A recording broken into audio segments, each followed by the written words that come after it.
It is not normal to hate your life. There's more openness about anxiety and depression, but I feel like this openness has been sliding into the normalization of suffering rather than addressing it. Many of us think it's relatable to hate life. You joke about life being crap with your friends, and you probably see posts on TikTok and Instagram that joke about being unalive and just hating life in general. What if I told you that this is an insane take on life, and it is making the quality of your life bad? It's become a normalized meme in social media and in real life. But do you actually want to live like this? Look at this cat that I got in Korea. It's a little LED light that you turn on and turn off.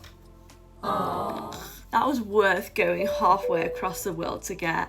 Hating life now is ruining your future. You probably use social media as a form of escapism, and don't get me wrong, I am partial to a bit of brain rot.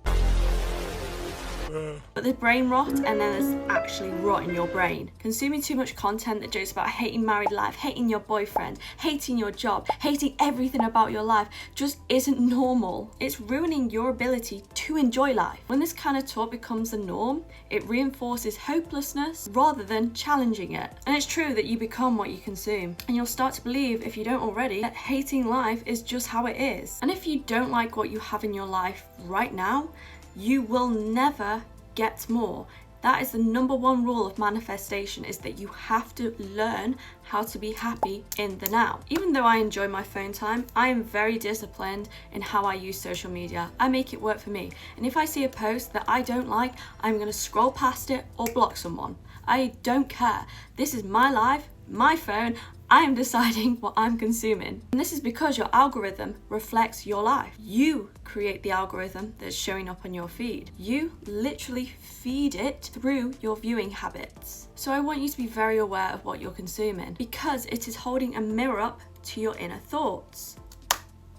So the pack mentality. Once you start changing and becoming aware of what you're doing and saying, you're going to be abnormal. Once you deviate from this pack mentality, people aren't going to like you. It's going to be a social death. But you have to pay this price if you want something that other people don't. When I was becoming aware of how I spoke about life and changing my worldview into something more positive, I had people turn against me. Some of my friends thought I was up myself and that I was undermining them. And look, I understand. Like, imagine if one of your mates just started acting differently. Like, they wouldn't be your mates anymore, would they? And if you bonded over misery together and then one of you becomes positive, there's going to be a mismatch in energies. And you break this unspoken dynamic. Sorry, I'm moving about a lot. I'm crouching on my legs and my legs hurt. And yeah, it's uncomfortable until you learn not to give a shit about other people's opinions. But once you're on the other end of it, you start to appreciate your life. And more abundance and more of everything that you want starts to come in, because you become part of the 1%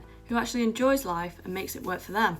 You realise that the loneliness was worth it. Then eventually you meet like-minded people who are high on life too. And look, this isn't to say your daily life will be sunshine and rainbows, but you stop seeing as life happening to you, rather happening for you. And the difference here is that you start to see life like it was when you were a child, full of hope and mystery, instead of being predictable and miserable. And the guilt you might feel for changing and leaving people behind does not make you a bad person. It just means that you're listening to who you're becoming. And that is when you start to live life by your design and actually enjoy it. Because that inner voice that wants you to change is just you remembering.